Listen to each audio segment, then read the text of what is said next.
ISIS and Daesh doesn't represent Islam. The relationship between ISIS and Islam is like the relationship between a marriage and a divorce. There's no relationship.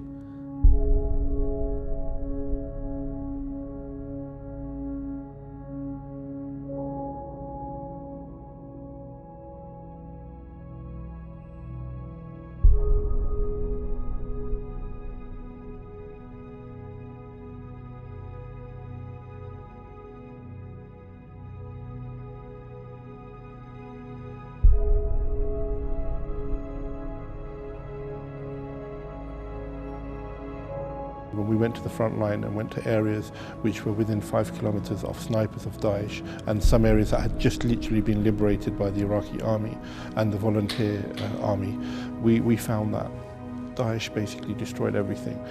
Infrastructure, so bridges were bombed, so people couldn't get from A to B to get to the local shop. So doing basic communities, they destroyed everything.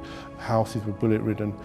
Yes, they have given several stories and that how they came and how they was doing, and with the young Muslim ladies was raped by them, and they was murdered in front of the mother and brothers. Several children was murdered, and in the presence of the children, their parents was murdered. They told the stories like that.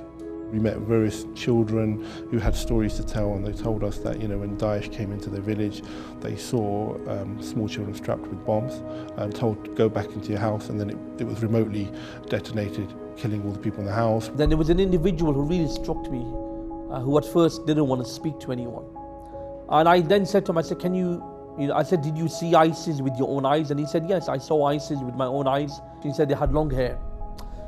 Big beards, very, very large beards, which were not shaved, were not in the right way. They wore black.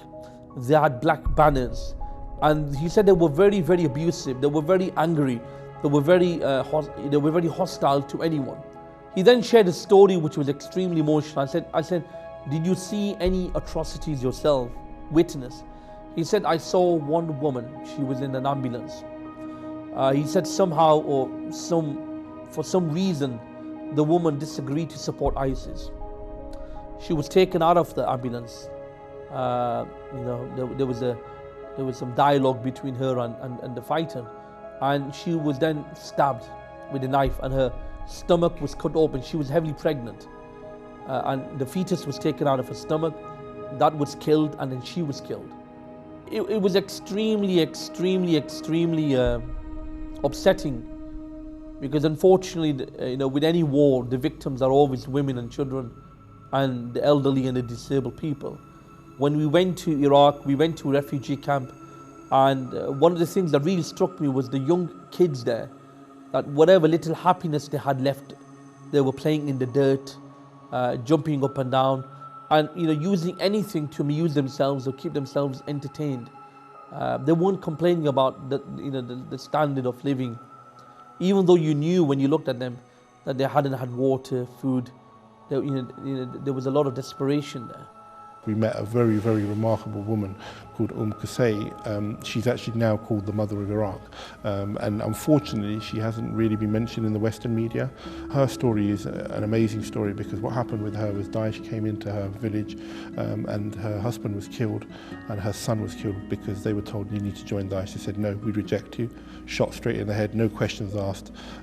Having seen this and gone through this personal tragedy, she then helped 50 individuals escape, 50 young people, without asking them what ethnicity they are, what religion they are. It transpired they were Shia, and she was a Sunni lady, and she helped save 58 people.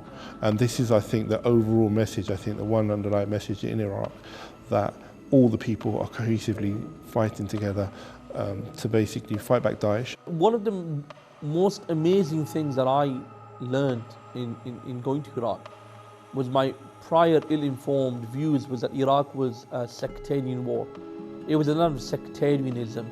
Sunni Shias hated and killed each other. When I went to Iraq and I went to the front lines and I spoke to Sunni fighters and Sunni people that are fighting alongside Shia fighters against Daesh, I learned that there isn't a sectarian war. It's a media propaganda. It's a propaganda by certain countries for their own agenda. One of the things that we found in the Iraqis was those who were, persecuted, humiliated, fought, killed, members of the family have been killed. There was a form, or there was a source of resilience in them. They were very resilient as Iraqi people. I've never seen people so united in the midst of such a tribulation, that irrespective of what's happened, we are still resilient against this evil cancer. That they're united, they want to fight.